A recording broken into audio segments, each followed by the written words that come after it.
Така, здравейте приятели и добре дошли в този клип. Както разбрах от Мъцката и Азов е направил реакция на мой клип, явно пак на Дженера. Така че нека видим неговата реакция и да видим хаджаба, какво става тук, майка. Та. Здравейте, хубави хора, аз съм Бате Вязов. В това видео ще ви покажа нещо, което съм виждал. Остави, няма самоиронизирам, като казвам, че става въпрос за косата ми, защото аутистите не се самоиронизират, пък аз не искам да си помислите, че не съм аутист. Бате ви Мъци ми прати едно видео от един стар познайник, като ме увери, че това непременно ще бъде най-смешното нещо, което съм виждал. И на мен, разбира се, ми стана супер любопитно и затова нека да видим заедно кое е това нещо, което е чак най-смешното нещо, което съм виждал. Впрочем, Мъци също е направил видео, така че може да отидете да го гледате, но първо гледате моето и тогава ще идете да гледате него. Но да знаете. Да, аз първо гледах неговото. Айде да започваме вече.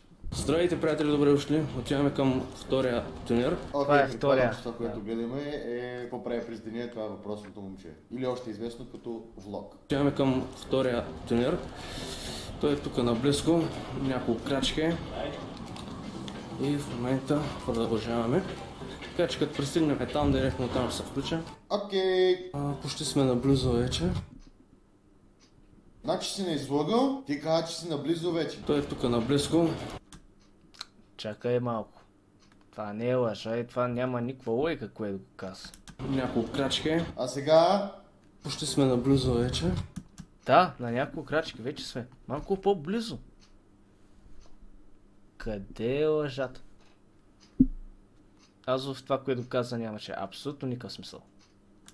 Тук що започнахме, а вече се лъжим, а? Тук що започнахме и това, което каза, нямаше никакъв смисъл. Има училище, така че ще ви покача него икономическия. Не така говорят. Аз се спускам по един черен път. Има племуни. И така, приятели, той ни описва какво вижда. Разбира се, той може просто да покаже с камерата, но... Ама вероятно това са някакви остарели техники, дето за какво ти е да го правиш? Като може да си Шекспир, да описваш картини с думи. Ето там. Не, просто реших да направя се. Ще го приближа. Ето там е. И ще взема един голям. Нали в питка. Добре, ще се взима голям донер. Вероятно. А което от Хасково, Да. това е икономиката. Ето така приближавам. А което от Хасково, това е икономиката. Ето така приближавам. Значи тия, които са от Хасково, хора, за тези от вас, които сте от Хасково, това е финансово-стопанската гимназия, да знаете. Защото тези, които не са от Хасково, те си го знаят. Добре е да се обърне към хората, които са от Хасково. Идеята ми е, че тези от Хасково, които са от Хасково, знаят, а тези кои не, но тук е моя грешката, че малко съм го обяснил. Хасково, разбирам. Това Погрешно. училището, много от вас го знае, вярвам, така че... Знаем, бе. Така, май не се вижда много, но дюнерите са взимати два големи. Дюнерите са вземати. Дюнерите са взимати два големи. Да. И какво не му разбра? Че са взети. Добре правиш думите, да, това го разбрахме вече. Месото е пилешко и на двата. Така. После ще кажа каква е разликата в месото. Тук между другото има кът. Голям кът. Голямо рязане, голямо нещо. В този кадър, после ще ви кажа разликата. Каква е? В оригиналния клип беше между пилешкото и телешкото. Да си знаете. Месото е пилешко и на двата, тъй като нямаше телешки. И не предлага телешки. После ще кажа каква е разликата в месото. Но Чекните оригиналния клип и ще разберете за какво ви говоря. Но нека първо да се отбием вкъщи. Нямам водичка, не съм взимал. Все пак знаем за водата в Хасково. Е време да нападам дюнера, който е в палачинка, а питката ще го оставя... Чак. Значи това всъщност... Значи концепцията на това видео е да дегустираш дюнери. Да? Добре хора, знам какво си мислите, но нека просто си представим, че сме в някаква алтернативна вселена, в която това да тестваш дюнери пред камерата е нещо гениално и всеки би искал да гледа това. И забележете, че е в фолио.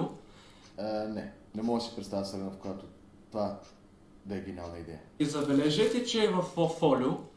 Казах им за къщи, пичовете си да правиха за вкъщи, без никакви проблеми, не като Аладин, слагай там една турба и това да е. Чакай, това ескалира много бързо. Отваряме го. Така, все пак казах за фолиото в миналата реакция да може да се запази топъл, колкото е възможно. В фолио е, както казах, два съм взимал, единия ще го ям после, тъй като... Ще ти стане тежко, ако издеш двата наведнъж. Добре. Мога да изям очевидно. Или пък не. Единия ще го ям после, тъй като сега е 12 часа на обяд, аз съм станал от 8:30 и нищо не съм ял. И си оказва влияние това и съм гладен и мога да изям не дам направо 3. Правилно ли съм разбрал? Взел си два дюнера и един ще го ядеш после. Защото просто си толкова гладен, че можеш да изядеш не 2, ами 3. Точно така. Алелуя, бебе. Какво махаш? Алелуя, бебе. Алелуя, бебе. Ето това махам. Правя една снимка набързо, спирам клипа да направя една снимка и го опитваме. Време е да тестваме. Чакай, мислих, че ще прави снимка. Къде е снимката? Правя една снимка набързо, спирам Сериозно, да направя една сериозно, снимка сериозно ли, Язов? Не, просто не. и го опитваме. Време е да тестваме. За Фейсбук ли? Добро утро, бе, моето момче. Само, явно сега ставаш и сега загряваш за какво правя снимка. И за Фейсбук, за Инстаграм и за тъмнейла. Ти да видиш. Отгоре е така, най-така. Нали, отгоре. Има месо, пилешко, домати, зеле. Ето така. Добре, вярвам ти, окей. Брати ми го това от лицето. Така. Това беше смешно. Браво. Тая музичка не съм я монтирал, аз да знаете. Вау. Окей, сега очевидно просто ще го гледаме как яде дюнера. Да, някой ми писа.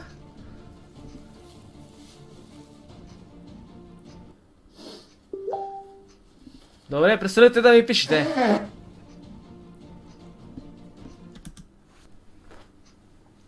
Вдъхновяващо нещо не съм гледал, приятели. Иначе вкусът е страхотен. Първият човек, който разрева Азов. Дайте един лайк за това. Знаете ли да го направят? Сигурно, защото това е работата. Пък и това е брюнер за Бога. Просто слагаш някакви неща в питка и готово. Сигурен съм, че с малко тренировки и ти ще можеш да го направиш. Като кажа за вкъщи си го пакуват в фолио. Че аз съм правил. Няма лошо. Така се прави по принцип. Ама той е обсебен на това фолио, човек. Забележете, че е в фолио. Отваряме го. В фолио е, както казах, като кажа за вкъщи си го пакуват в фолио. Цената е малко кофти. Не съм го опитвал, но е... Добре, гледам нещо нервничи от тебе. Или му се твърди, или му се оригва. Да я знам, ама спокойно, братле, наши хора сме, не се притесняват. Ето, толкова трудно ли беше? Това е добавено. За тези видеа. Просто взимам, пробвам и ако ми хареса, давам хубава оценка. Както всеки друг човек на света. Но трябва ли всеки да прави видео за това? Очаквайте следващия клип в следващата седмица. Където ще опиташ баница. Моля се, от сърцето се моля. Искам да тестваш баница. Хората ме съветват да пробвам баница, обаче аз не съм сигурен. Искам първо да получа някакво мнение. Така структурирано, аргументирано, както ти най-добре си знаеш и правиш. И така, приятели. Азов, да ти кажа, че ти си гений. Ама, гений. Не знам, влязъл ли си в главата в мозъка и си го прочел ли, не знам. Ама точно малко спълвам, че ще тествам в следващите епизоди на Кокидами тества. Ще е точно баница, човек. Баница. За тебе специално ще тествам баница, бях си опланирал, ама сега твърдо към баница ще се тества в следващите епизоди на Кокидами тества. Баница. Това е.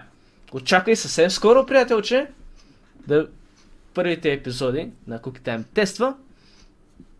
Ще ти помогнем с това твое признание да пробваш баница. Ама трябва да дойдеш от Хаско да ги вземеш, защото тук се правят най-яките баници. Айде! Това беше видеото за днес, надявам се да сте се забавлявали. Все пак това беше идеята на видеото. Предполагам излишно е да казвам, че целта не е хейт и се надявам да не ходите да хейтите момчето, а просто да се забавляваме на видеото, което той направи. Най-накрая, и той го каза. Хора, слушайте ме какво говори. И просто ни гледате видеото край.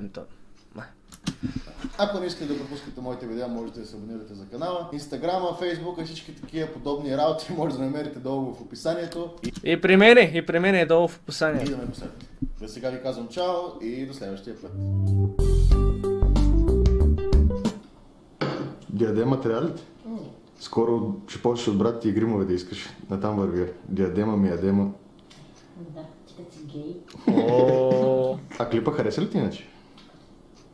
Да. Каква оценка му даваш? От 1 до 10 какво му даваш? 9. Що не 10? Няма фолио. Те е много ясно. А. Няма фолио. Добре.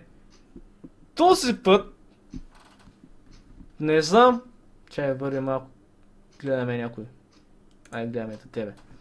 Този път от тези клипове, които видях на Мъцката и на Азов, ми харесаха, очевидно, смешно е направено, готино е направено, много добре, един вид и ми помагат също така, показват някакви различни работи, но благодаря за което ми правите така хубава реклама, само че вашите фенове не се вслушват какво им говорите и ако видите коментарите на моите клипове в момента, ще видите една част хейт, една част шеги и така нататък. Но ме харесах клиповете, смешни са, забавни са, но малко ще са големи клиповете. На Мъц ще е доста, вече може да сте го видяли, че е доста дълъг, на Азов ще е около 13 минути, така че това е. Последвайте ме в Instagram, Facebook, също така не забравяйте да се абонирате за канала и чао!